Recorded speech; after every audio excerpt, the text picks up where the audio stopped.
Hi guys and welcome. Today we are in Tokyo and we're going to do an interview with Roger Ver, one of the first people who used Bitcoin and got it to where it's actually used in real life. So my name is Roger Ver. I was the first person in the world to start investing in Bitcoin startups.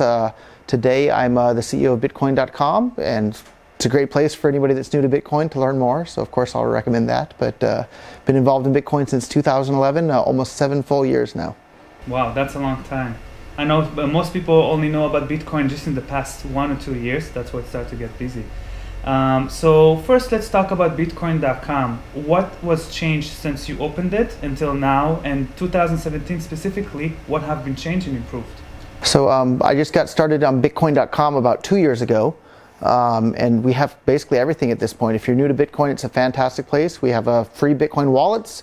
We have a way for you to buy Bitcoin. We have ways for you to spin Bitcoin. You can play games with Bitcoins. You can read all the latest news. We have a forum. We have absolutely everything. We have paper wallets. We have anything you want to learn about Bitcoin. Bitcoin.com is a fantastic place to go, and you can learn all about it. And the fun project we're working on today is we've integrated Bitcoin Cash into our wallet, and in the next edition we'll probably be able to give everybody a portion of some Bitcoin Cash as soon as they create their first Bitcoin Cash wallet on Bitcoin.com. So that's going to be pretty fun as well. That's awesome. So if you guys want to get into Bitcoin Cash, it's a good place to go, Bitcoin.com, and you might get some for free, so it's a good place to go. Tell me a little bit about Bitcoin Cash. How are you involved? Are you part of it? Or you just heard of it and thought it's cool, so you invested in it? How are you involved? So when I first got involved in Bitcoin, my typical speech that I would give to people telling them why they should be involved in Bitcoin was that you can now send and receive any amount of money with anyone, anywhere in the world. You don't need permission from a bank or a government or anybody else, and you can send and receive that money basically for free. And with Bitcoin now, it's not true anymore that you can send it basically for free. Now Bitcoin, it costs, $5, $10, sometimes hundreds of dollars to send a single Bitcoin transaction on the Bitcoin network. Not for any real reason other than a bunch of people, for some strange reason, think that it's a good thing if Bitcoin has expensive fees and unreliable transactions. And for anybody that's a businessman, you realize that transactions need to be cheap and fast and reliable. And so Bitcoin Cash is staying on the exact same roadmap that Bitcoin had from day one, with fast, cheap, reliable transactions. So to send a Bitcoin Cash transaction, it costs less than a penny.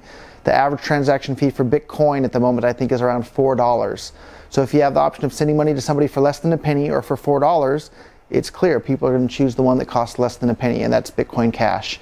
And there's a bunch of internal politics that have been going on behind the scenes in Bitcoin, but ask yourself, would you rather use a money that's fast, cheap, and reliable, or a money that's slow, expensive, and unreliable? And it's not a tough decision. People are going to use Bitcoin Cash on top of instead of a legacy Bitcoin that's been strangled by a bunch of people that hate the fact that people are actually using Bitcoin in commerce. So Bitcoin Cash is for people who actually like cash and want to use it as money. Let's make a scenario where Bitcoin Cash is something we use every day for our Pismo card or Suica card, and you go and you use your Bitcoin Cash for everything.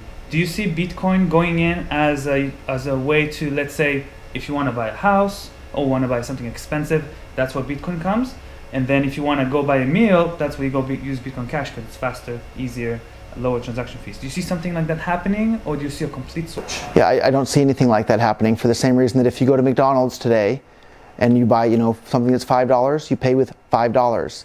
If you buy a house that's $500,000, you're still paying with dollars. You're paying for the big giant ticket items with the exact same currency that you're using to pay for the small items. So in order for something to become a reliable store of value, it has to be used in commerce. And if it's not able to be used in commerce for small ticket purchases, it can't be used for big ticket purchases. It can't and won't be used for big ticket purchases as well. So if Bitcoin Cash winds up being used for all these small purchases like coffee, it's also going to wind up being used for big ticket purchases like homes and cars and things like that. So I have a really, really hard time envisioning a world in which slow, expensive, unreliable Bitcoin is used for big ticket items and everyone's using something else for smaller ticket items. I think it has to be used for both those things. It'll be used for neither of those things. When it comes to blockchain technology, where have you seen it being used so far in the world, other than within the Bitcoin mining platforms? Do you see today any economy that's happening outside of the realm of Bitcoin or cryptocurrencies that's been used in the real life? One of the earliest things, back in 2012, I started a website called BitcoinStore.com that had more than 500,000 electronic items for sale for Bitcoin, and Bitcoin only We didn't accept any other payment methods, and most of the items were cheaper than even Amazon were at the time. So people started using all sorts of Bitcoins for all sorts of things that weren't related to Bitcoin mining or the Bitcoin industry. And now today in Japan, you can use Bitcoin at every single Big Camera location. And if, for those of you that don't know what Big Camera is, imagine a cross between Best Buy and Walmart. It's huge. It's everywhere in Japan, and they sell everything. And now you can use Bitcoin at all of their locations. So that's a pretty big deal. That's awesome. Now let's talk a little bit about the US and Japan and a little bit about volumes. So the reason why I came to Japan, because I did see a lot of volume happening in Japan, and it seems like people are adopting it here a little better than other places. Where do you see yourself if, let's say, Bitcoin Cash or whatever becomes really popular in, let's say, California? Do you see yourself going there, staying here, traveling there to use it, or maybe promote it? Or do you see yourself stationary in Japan and that's your spot? I love Japan, but I travel a lot. I go all over the world all the time. I was just in Hong Kong a couple of days ago. Okay. I'll be in the US in November, so I get around. But Japan is like, that's where you play, that's where you live, that's where I spend about half the year each year in Japan, and it's great. I spend my winters in the Caribbean, and then hop around the rest of the year. I see. Yeah, Japan is amazing, by the way. I tried their food is crazy. Whatever you guys go to Japan and just eat anywhere, it's amazing, and it's changed my life. Okay, back to Bitcoin. When it comes to scaling, there's some scaling issues that we all know.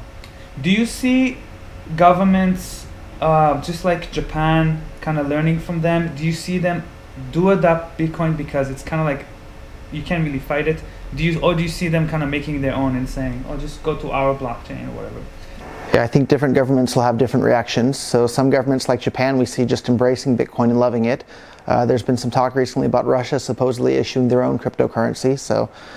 But the more choices people have, that's a good thing, and nothing can stop Bitcoin. The only way you could stop Bitcoin would be to turn off the entire internet in the entire world and keep it turned off, and that's not very likely. So the more choices people have, the better. When it comes to Japan economy with Bitcoin, when it comes to taxation, government, what's the involvement right now? How does it work? Like, let's say I want to start a Bitcoin business in Japan or do transactions in Japan. The first answer is make sure you speak Japanese, because it can be really difficult.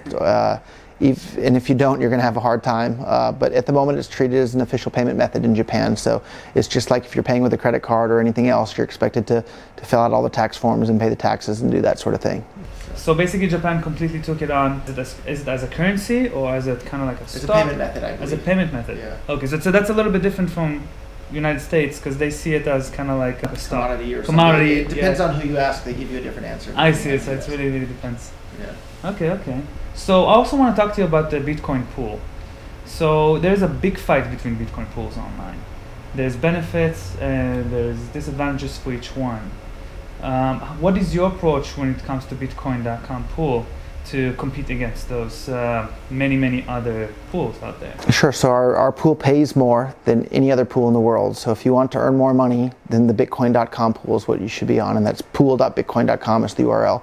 We also sell cloud mining contracts. So anybody that, if you want to get involved in Bitcoin mining, but you don't want to have a bunch of noisy, loud, expensive machines in your bedroom, you can get started for as little as $249. On Bitcoin.com and buy a slice of a machine, and we do all the work for you, and you just collect the Bitcoin. And so that's at pool.bitcoin.com. And how is that compared to Genesis mining, for example? We definitely pay more than Genesis mining as well. We have an online calculator where you can see exactly what you're going to earn. So there's nothing hidden.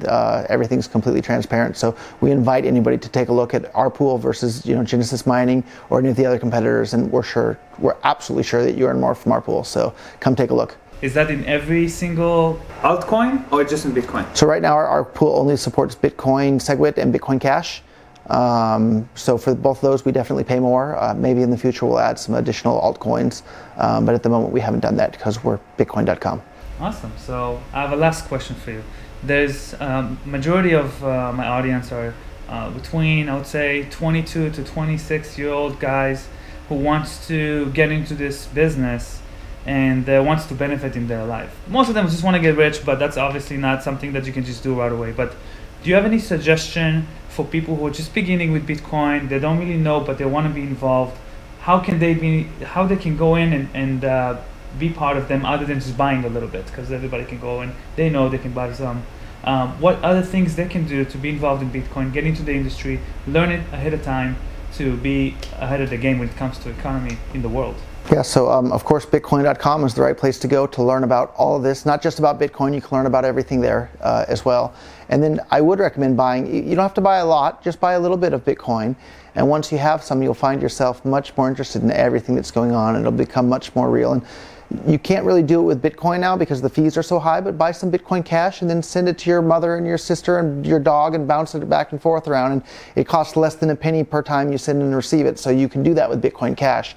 You can't do that with Bitcoin Segwit anymore.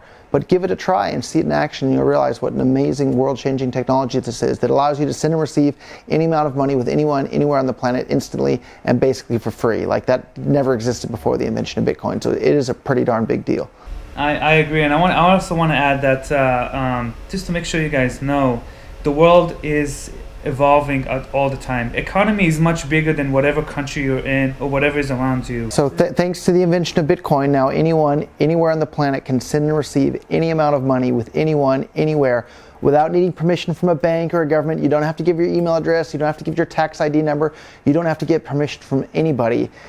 And it just works. All you need is access to the internet and a phone or a computer, and that's nothing like that's ever existed ever before in the entire history of humankind. So this is a really, really big deal for every human being on the planet, and it's going to improve the lives of everyone.